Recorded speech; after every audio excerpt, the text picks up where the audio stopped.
রংপুর ছেড়ে চলে এসেছি ঠিকই, কিন্তু রংপুরের খাবারগুলোকে মনে হয় ভুলতে পারিনি। আর সেজন্যই তো যখনই কোনো কাজে রংপুর যাই, তখনই এই সব খাবারগুলো মনে হয় যেন একসাথেই খেয়ে ফেলি। তো সেদিনও রংপুর গিয়েছিলাম কিছু কাজে। আর রংপুর যাওয়ার পর, কাজটা শেষ হয়ে যাওয়ার পর প্রথমেই যেখানে গিয়েছিলাম সেটা হচ্ছে এই চটপটির দোকানটায়। এই চটপটির দোকানটা অনেকেই হয়তো বা চেনে, এটা জেলা পরিষদ মার্কেটের ঠিক পাশেই। এই চটপটিটা আমার তো অনেক পছন্দেরই, আর সাথে অনেকেরই অনেক পছন্দ, কারণ যখনই যাই খুব ভিড় থাকে। আর সাথে গিয়েছিলাম কাচ্চি ভাইয়ে।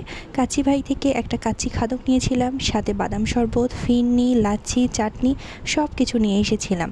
তো এই হচ্ছে কাচ্চিটা। একটা নিয়েছিলাম কারণ বাসায় আরও কিছু রান্না করা ছিল, একটা এনেই সবাই ভাগ করে খেয়েছিলাম। তো এই যে সবার প্লেটও আমি সাজিয়ে ফেলেছি।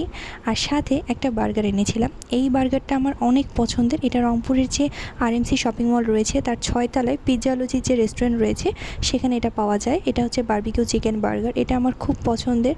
আর কুড়িগ্রাম আসার পর প্রায় 8 মাস পর আমি এই বার্গারটা প্রথম খেলাম। তো এটাতে যখন ফার্স্ট বাইট দেই তখন যে ফিলিংটা হচ্ছিল সেটা অন্যরকমই ছিল।